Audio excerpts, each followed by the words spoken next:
जन्नत। बहार का मौसम था, हर तरफ रंग बिरंगे फूल खिले हुए थे। इनकी भीनी भीनी खुशबू से सारी फिजा महक रही थी। बच्चे लॉन में खेल रहे थे और दादा दादी सहन में कुर्सियों पर बैठे बच्चों की हरकतों पर खुश हो रहे थे। सबके चेहरों पर बेहद सुकून था। बहू के हाथ में ट्रे थी, वो चाय और कुछ केक लाई थी। बहू ने चाय प्यालियों में डाली और बच्चों को कहा कि आ जाओ, हाथ धोकर केक खा लो। बच्चे केक का नाम सुनकर हाथ धोकर जल्दी से आ गए। तब सब ने मिलकर शाम की चाय पी।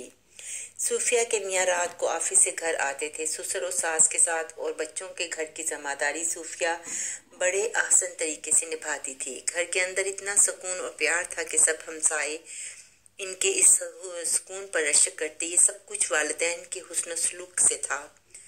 जब वालिदैन ने बच्चों के जज्बात की कदर की, इनकी लाइफ में टोका टोकी नहीं की थी, तो फिर कैसे नामुमकिन था कि इस घर में सुकून ना होता। सूफिया खुद को खुशकिस्मत समझती थी। सास ससुर और एक नंद और एक देवर भी इसकी इज्जत करते थे। ये सब वजह मोहब्बत की बुनियाद की वजह से थी। सारे मिलकर खाना खाते, कभी भी किसी ने खाने पर कोई नक्स नहीं निकाला था। सब मिलजुल कर काम करते थे। सफीर बैंक का मैनेजर था और बाप एक बिजनेसमैन था। घर में हलाल रिस्क बच्चों को खिलाया और बच्चे भी रिस्क हलाल से कमाकर घर वालों को खिला रहे थे। अभी वो चाय की मेज पर बैठे चाय पी रहे थे कि दरवाजे पर दस्तक हुई। सोफिया ने दरवाजा खोला तो अपने सामने अपने हमसाये में रहने वाली आंटी को देखा। सलाम किया और खुशी का इजहार करते हुए चाय की मेज पर चाय की दावत दे दी। सब ने मिलकर चाय पी। इस खातून ने कहा कि आज तक मैं इतने घरों के अंदर गई हूँ, मुझे इतना सुकून किसी और घर में नहीं देखा जितना आपके घर। अल्लाह पाक हमेशा आपके घर को दूसरों की नज़र से बचाए। ससुर नमाज के लिए उठ खड़े हुए कि आप लोग सब इजी हो जाएं और गपशप करें।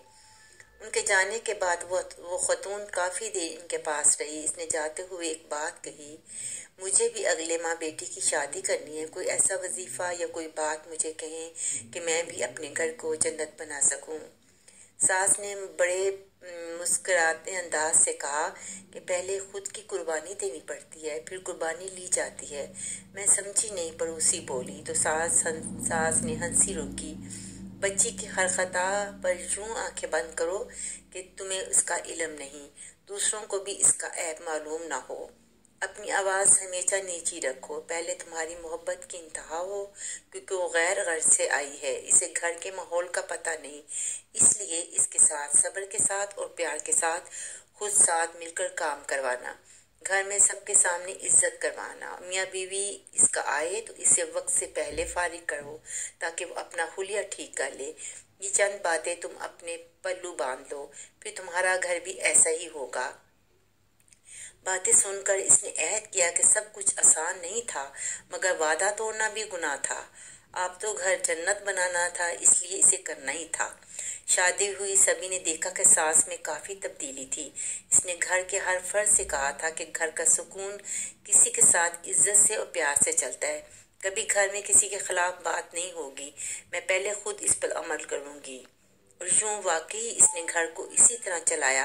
बहू भी अपनी सास की बातों से खुश थी, वो भी इनकी हर बात मानती थी। अल्लाह ने इसके घर को भी सुकून दिया। वो अपने हमसाये की शुक्रगुजार थी जिसने इसके घर के सुकून पैदा करने के लिए इसे राह दिखाई थी। अगर हर कोई अच्छी नीयत और प्यार मोहब्बत से मिलकर रहे तो हो नहीं सकता कि अगर बहू में कमी हो भी तो फिर भी वो एहसास करते हुए शर्म महसूस करे।